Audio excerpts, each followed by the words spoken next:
WNBA and Indiana Fever star Caitlin Clark announces personal tragedy on Saturday. For all the deep threes, sold-out arenas, and broken records, the photo that stopped WNBA fans in their tracks this weekend wasn't of Caitlin Clark on a court. It was a golden retriever lying in a bed of autumn leaves, with a few simple words that absolutely punched you in the chest.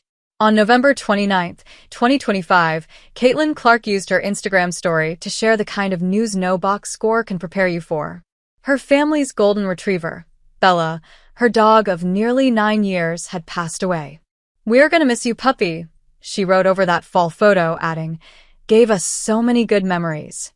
A second slide was somehow even tougher, a side-by-side of teenage Caitlin curled up with Bella as a puppy and a recent photo in the exact same pose. The caption read, "Not much changed in 9 years." If you followed Clark long enough, you knew immediately this wasn't just a pet post. This was family. Bella came into the Clark household around 2016, when Caitlin was still a 14-year-old kid in Des Moines, juggling school and AAU tournaments.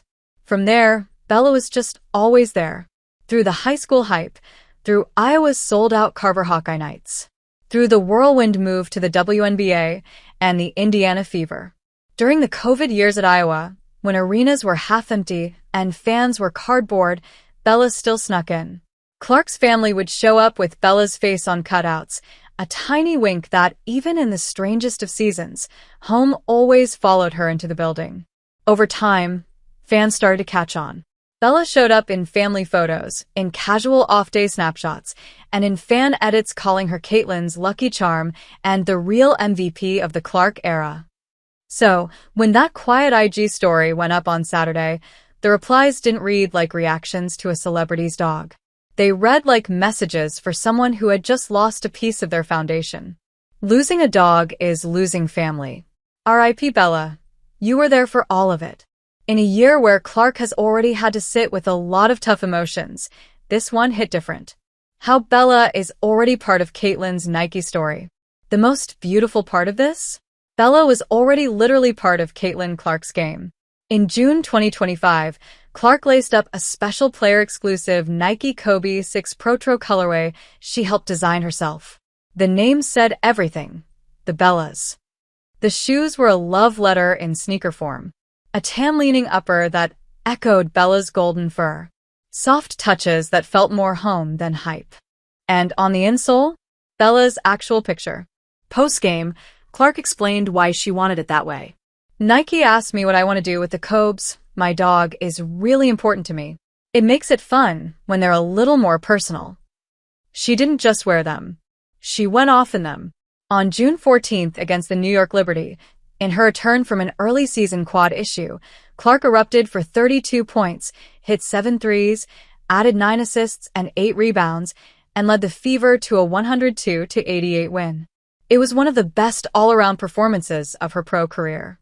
Rumors of a wider release in 2026 are already out there, but even if they never hit shelves, the Bellas have already done what they were supposed to do.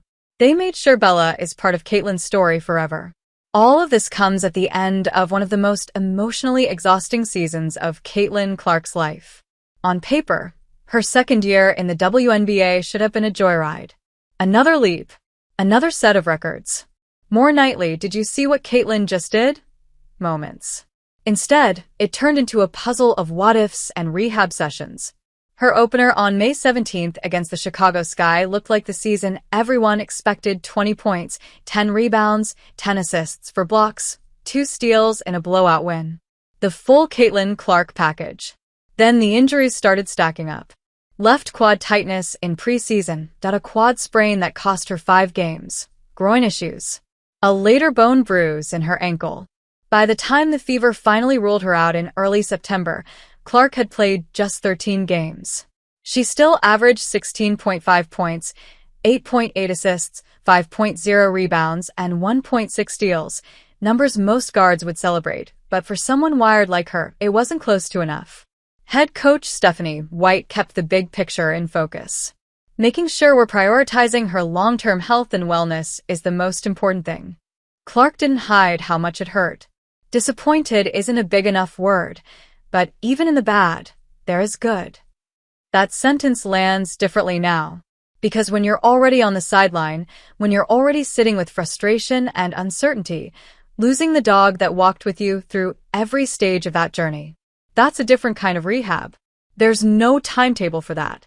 A little light ahead, USA basketball and the next chapter. Even in the middle of all this heartbreak, there is one bright page already turning. Just 5 days before she shared Bella's passing, on November 24th, Caitlin Clark got the kind of call every hooper dreams about, an invitation to her first USA basketball senior national team training camp. The camp runs December 12th to 14th at Duke University, with Kara Lawson leading a group that blends Olympic gold medal veterans with the game's next generation. Clark is one of 10 first-timers, sharing the floor with names like Angel Reese, Paige Buchers, Juju Watkins, Lauren Betts, and more, alongside stars like Aya Wilson, Chelsea Gray, Brittany Griner, Kelsey Plum, Jackie Young, Aaliyah Boston, and Sabrina Ionescu. And now it will also be something else, her first big basketball chapter without Bella physically waiting back home. Caitlin Clark will be back on the court soon enough in USA colors, in Fever colors, in whatever comes next. The threes will fall again, the assists will stack up, the debates will rage. But somewhere in all of that, every time she laces up the Bellas or thinks back to that puppy on the couch in 2016, she'll know what so many fans were trying to say to her this weekend. Losing Bella hurts because she was there for the best of you. And that love doesn't go away. It just travels with you to whatever's next.